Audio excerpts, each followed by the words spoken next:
Every winter, the same thing happens. EV range collapses, charging slows to a crawl, highways fill with stalled vehicles, and suddenly the future doesn't look as smooth as the commercials promised. This is not about one brand. It is not about bad weather, and it is not an anti-EV argument. Winter is the test. Cold weather does what marketing cannot hide. It strips EVs down to their core system and asks one brutal question: does this actually work when conditions turn hostile?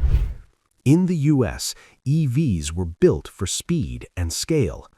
Warm weather range numbers, fast rollout, consumer excitement.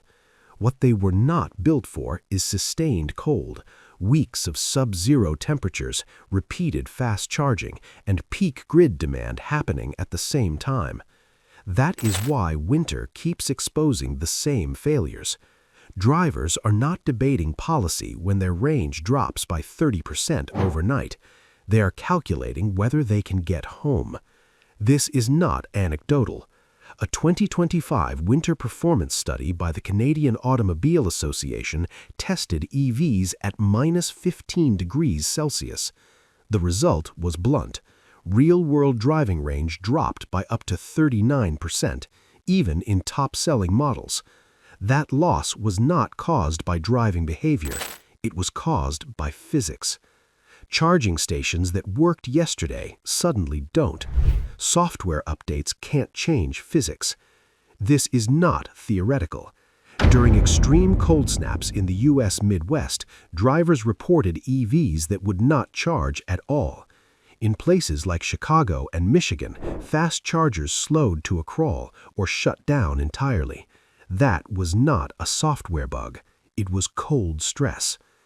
This is where the illusion breaks, because if winter is predictable, then repeated failure means the system was never designed for it in the first place.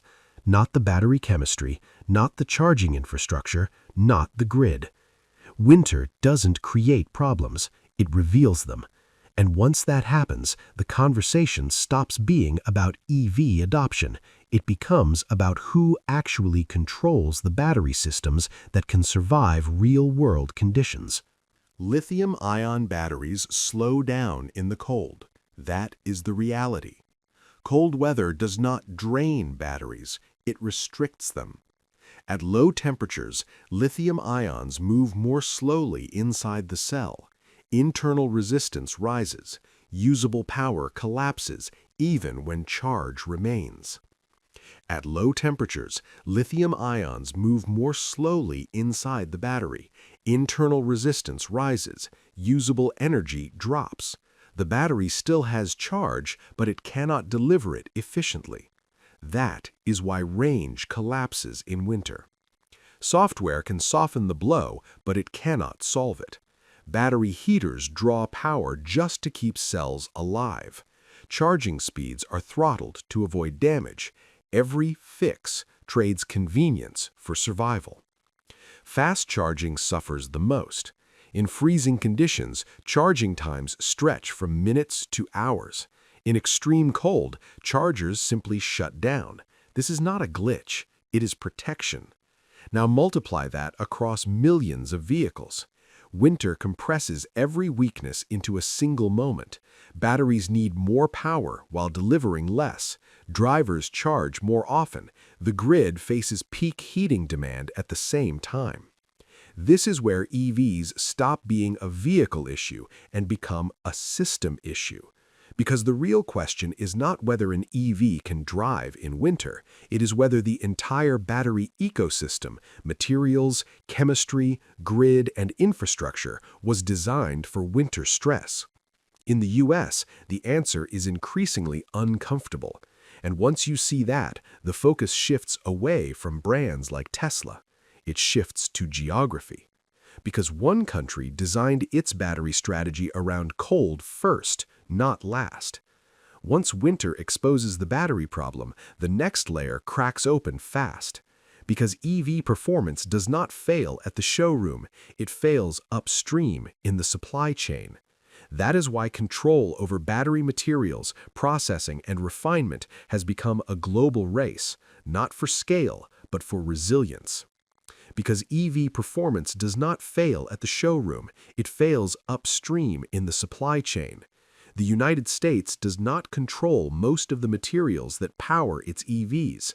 Lithium, nickel, graphite, the critical inputs that decide cold weather performance are mined, processed, or refined elsewhere, and processing matters more than extraction. Battery chemistry is not just science, it's industrial discipline. It depends on consistent quality, controlled refinement, and supply chains designed to handle stress. The U.S. built EVs at scale before it secured battery sovereignty. Factories came first, materials and processing came later. That decision worked in good conditions. Winter exposes the cost. When cold hits, battery degradation accelerates.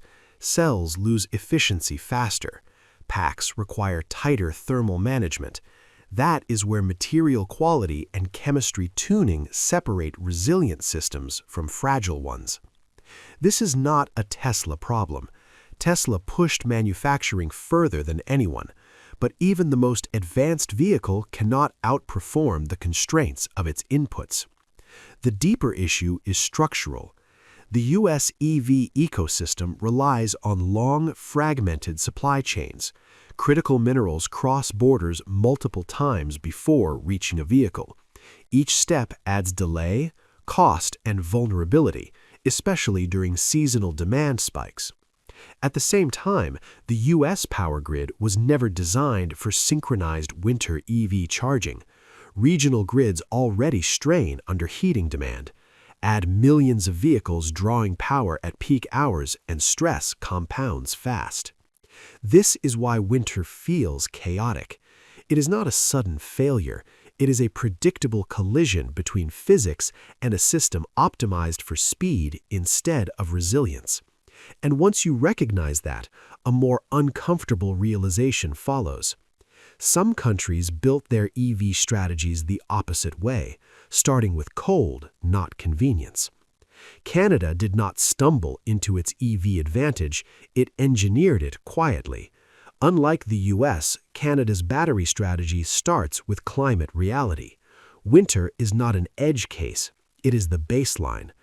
Canadian battery systems are designed around sustained cold, not short dips, but long cycles of freezing temperatures. That forces different decisions in chemistry selection, material sourcing, and thermal management. Canada controls key battery inputs, nickel, lithium, graphite, not just in the ground, but increasingly in domestic processing. That matters because processing determines consistency, and consistency determines cold weather performance. Then there's the grid. Canada's power advantage is not price, it's stability. A hydro-dominated baseload provides steady energy output through winter peaks. Heating demand rises, but the grid does not fracture under pressure. That stability changes everything. EVs charging in winter are no longer competing with the grid. They are supported by it. Batteries can preheat without crippling local systems. Charging infrastructure remains functional when it matters most. Cold weather testing is not theoretical in Canada. It is unavoidable. Vehicles, batteries, and infrastructure either survive or they are redesigned. This is why Canada does not sell EV hype, it sells durability. And this is where the story flips. Because Canada is not trying to dominate EV headlines, it is positioning itself as the system others will need when winter exposes their limits. This is not about outperforming the US on the showroom floor. It is about becoming the battery backbone, the quiet stabilizer for countries that cannot afford seasonal failure. And once Europe feels the same winter pressure, that leverage becomes global. Europe already knows this problem. Winter there is not theoretical. It is longer, colder, and paired with chronic energy insecurity. Gas shortages, volatile power prices, and aging grids make EV performance a political issue, not just a consumer one. European automakers are under pressure from two sides. On one hand, aggressive EV mandates. On the other, customers who will not tolerate winter failure. Cold weather does not forgive ideology. When range collapses in Scandinavia or Central Europe, drivers do not care about climate targets. They care about reliability. And when charging infrastructure fails during cold snaps, governments face immediate backlash. This is why Europe is quietly re-evaluating its battery dependencies. Not all batteries are equal in winter. Not all supply chains are trustworthy under stress. Europe needs partners that can deliver consistent battery performance in cold conditions without geopolitical volatility. That is where Canada enters the picture. Canada offers something Europe lacks: cold-tested systems, stable energy, and political predictability. No sanctions risk, no energy blackmail, no sudden export controls. For European automakers, Canada is not a supplier of last resort, it is a hedge against winter failure. Battery partnerships are already shifting. Processing, refining, and joint ventures are moving closer to stable cold climate jurisdictions. This is not announced with press conferences, it happens in contracts. And once those contracts lock in, industrial gravity follows. Winter does not just punish weak systems, it redirects capital. This is the mistake many analysts keep making. They ask whether EVs are failing. That is the wrong question. The right question is which EV systems can survive sustained stress and which were built for ideal conditions only. EVs are not dead, but winter is ruthless. It filters out fragile designs, weak grids, and incomplete supply chains. The United States built EVs fast.